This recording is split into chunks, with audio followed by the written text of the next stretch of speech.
are you going to stay here? 5 days. 5 days? Oh, that's awful. Awful? Oh, well, I mean, it's awful nice. Not so bad, really. I thought you were just passing through and you were going to Interlaken. Interlaken is very nice. It's only 20 miles more. And do you always welcome people who come to Epplesburg by telling them how nice it is in Interlaken? Oh, no, not at all. I just like Interlaken. It's lovely. You'd love it. I'm not planning on doing any sightseeing. I came here to rest. I'm a very tired man. I think you look almost as tired as an explorer back from a long trip, don't you? Oh. Well, I hope not. I'm a composer. Grand Hotel. Well, it's been very nice now. What are you looking back for? What? Oh, those girls. I wondered if they were going to follow us. I mean, you. Well, they don't seem to have. No, they don't. Well, thank you very much. Oh, thank you. Goodbye. Goodbye. Goodbye. Goodbye. Goodbye. So, the papa is a composer now, just like the daughter who composes the letters. Oh, Pierre, I think I got out of it very well, don't you? Oh, what a relief. Gloria, wait.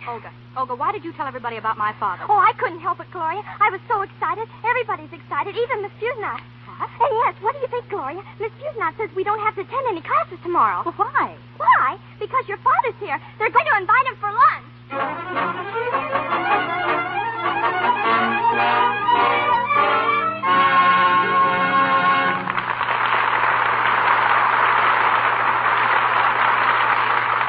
Down comes the curtain on the first act of tonight's production, Mad About Music, starring Deanna Durbin and Herbert Marshall with Gail Patrick and William Frawley. We decided that during our intermission tonight, we ought to talk a little bit about Easter. Easter? Yes, Mr. Jones. What's the matter with that?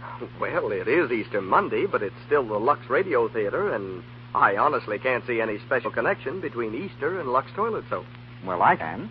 Have you forgotten the thousands of beautiful ladies who sauntered up and down Fifth Avenues and main streets all over the country yesterday morning, displaying their new Easter clothes? I have not. I was intrigued by the shoes with all the holes in the toes, and I'm still wondering whether chin straps are meant to hold the ladies' hats down or their chins up. Even so, I can't see where Lux Soap comes into this. Well, think of all the really attractive women you saw in the Easter parade. Didn't they all have clear, smooth complexion? Oh, I begin to follow you, Mr. Rui, and you're absolutely right. A beautiful ensemble, isn't that what they call it? That's right. Loses a lot of its charm if the lady's complexion isn't, well, all it might be. That's exactly what I mean, Mr. Jones. Without a smooth, lovely skin, no other charm counts. And right there, Lux Toilet Soap comes in. Lovely ladies everywhere find it guards against unattractive cosmetic skin. Gives complexions the kind of beauty care they ought to have. It guards some beautiful complexions right here in Hollywood. Right again. The figures are that actually 9 out of 10 Hollywood screen stars use Lux Toilet Soap regularly. And, of course, that's very significant, because screen stars must have the best. And when they overwhelmingly favor Lux Toilet Soap, and have consistently for years, why, that's something. And now let me remind the ladies in our audience that it's Lux Toilet Soap's active lather that guards against the choked pores that cause dullness, tiny blemishes, and enlarged pores. Cosmetic skin. This active lather removes stale cosmetics, dust, and dirt thoroughly. Preserves the fresh, soft smoothness that never fails to win admiration, romance. And now, our guest producer, Walter Houston. Once again, Mad About Music, starring Deanna Durbin and Herbert Marshall with Gail Patrick and William Frawley.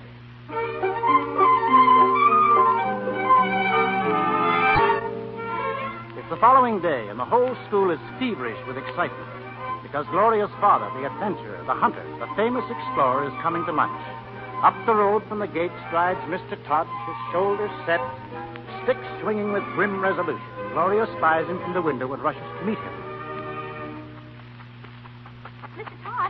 Mr. Todd. How do you do? I thought you'd be here. Oh, wait, please. Before you go in there, I want to... Before I go in there, I want to tell you that I've been invited for lunch. It seems I have a daughter at this school. Yes, I know. I'm sorry it happened, and I can explain the whole thing. Wait. I'm sorry it happened, too, but I'll do the explaining, and it won't wait. Oh, please listen. I'm not interested. But you've got to be interested. I had to make you up. You had to what? I had to make you up. You see, I have no father, and I can't talk about my mother, and I just made up a father, and you just happened to come along, and then you were it. I was it.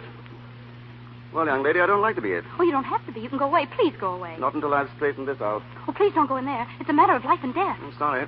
But they'll know all the stories about my father weren't true. Well, you should have thought of that before you told them. Oh, you've got to help me. Afraid I can't. But I'm an American, and you're an Englishman, and England's some other country.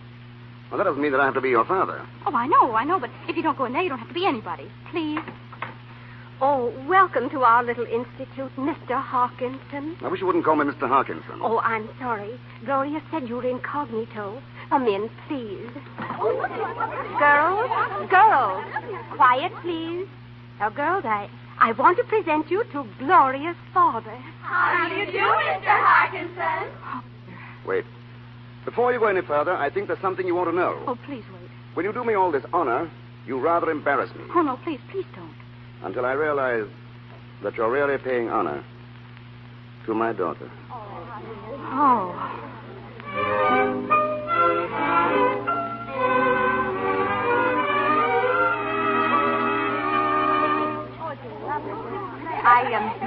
I hope the food is satisfactory, Mr.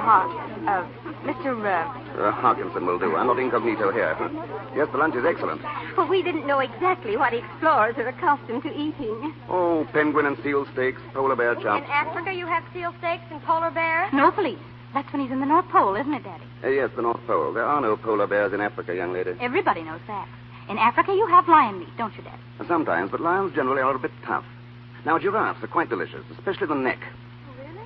Yes, they're quite the thing for dinner parties. 20 people can sit down to just one giraffe's neck. Oh, Mr. Harkinson, what about the elephant you captured for the cheese company? Oh, the elephant for the cheese company, you mean? What about it? They put it on the package. Oh, well, you wanted to know about the elephant for the cheese factory. Yeah, quite a package. So that means it was a big elephant. That's the way hunters talk. For big elephants, they say package. I think it's kind of cute, don't you, Felice? It also means very wild, untamable. He seemed pretty tame in the photograph when you were sitting on his neck. Yeah, when I was sitting on his neck. Well, that's easy to explain. I have a peculiar effect on elephants. I just look them in the eye. In only one eye?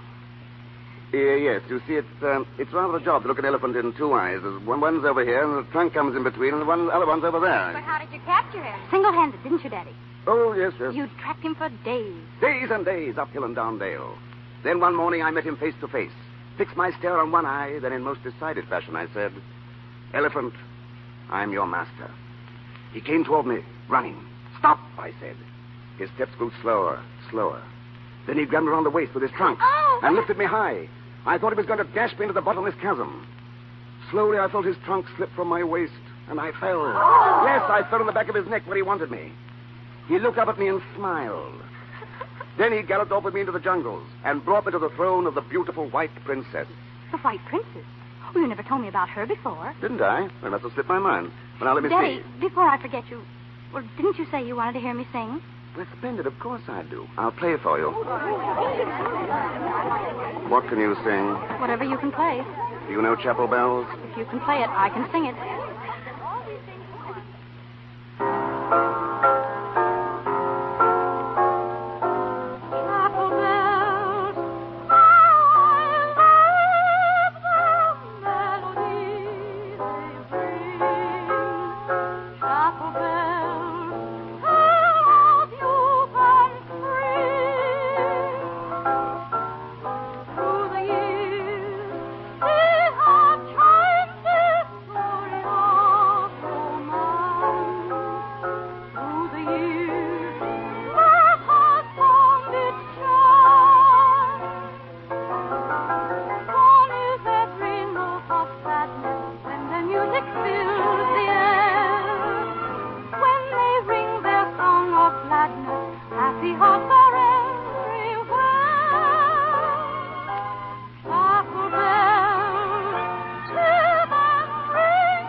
Pictures and trophies on the wall. Every bit of it. At any rate, I'm proud of myself. But you've told your friends some very tall tales. But I kept my fingers crossed. When you do that, it means you don't mean it. Did I send you that elephant tooth? Tusk. I mean tusk. Where did I get it? Africa. Africa. I get around a good deal, don't I? Wherever Pierre has a stamp from.